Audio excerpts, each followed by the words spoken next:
How's it going, everybody? Daryl Dominguez here. Here's part 3 of my triad inversions videos. We've gone through the first set of 3 strings and the second set of 3 strings, and now we're going to go through the third and fourth set of 3 strings. So I hope you've been practicing these and taking your time with them and really trying to absorb the different shapes. Once you put all this stuff together, it's going to be a dramatic change in your playing if you haven't used triads before or haven't understood the guitar neck in this way in the past. It completely changed my playing, as I've mentioned before, and I'm sure it'll do the same for you. It will just give you a much bigger perspective on what you can do with the guitar harmonically. And your understanding of chords is just going to go through the roof as well. So if you like what you've been hearing and seeing in these videos, if I've been helping you fill in those gaps of knowledge so that you can play better guitar and make better music, please subscribe and hit the bell and all that stuff.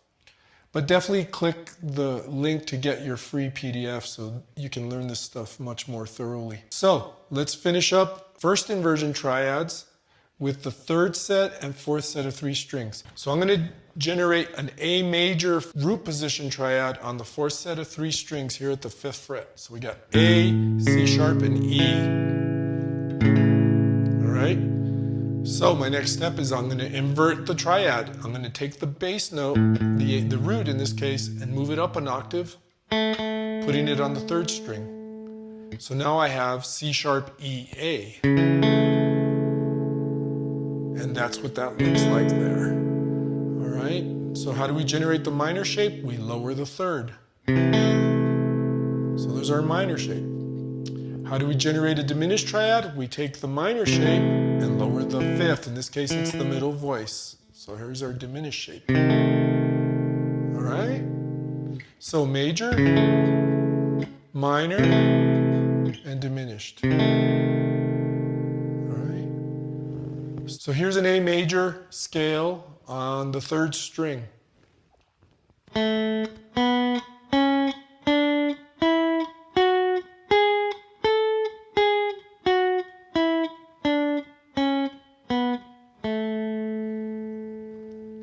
Just as we've been doing in the past 2 videos, let's attach the appropriate triads and generate our harmonized scale in first inversion. So 1 chord is major, 2 is minor, 3 is minor, 4 major, 5 major, 6 minor, 7's our diminished triad, and back home to the 1 chord major. So 1 major, 7 diminished, 6 minor, 5 major, 4 major, 3 minor, 2 minor, 1 major. Here it is again.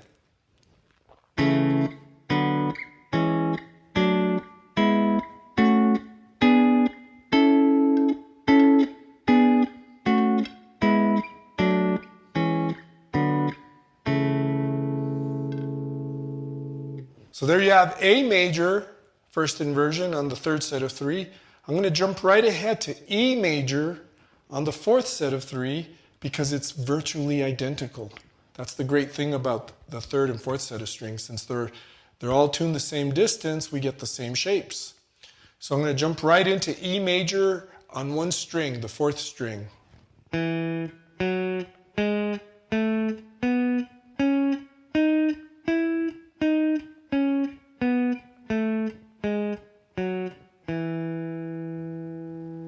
And just like before, we'll plug in the appropriate arpeggios and we'll generate our major scale. All right, so 1 is major, 2 is minor, 3 minor, 4 major, 5 major, 6 minor, 7's our diminished triad, and back home to the 1 chord major. So 1 descending, 1 major, 7 diminished, 6 minor, 5 major, 4 major, 3 minor, 2 minor, 1 major.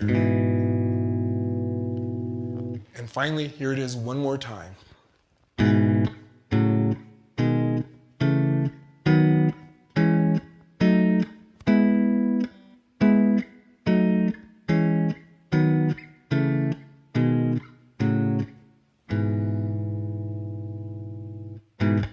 So there you have it. Those are the 4 possibilities for playing first inversion triads on the guitar. First set of 3, second set of 3, third set of 3, and the 4th set of 3. We're not done yet because we have one more inversion, right? There's 3 voices, which means we can have 3 voicings. All right? We've done the root position and we've done the first inversion.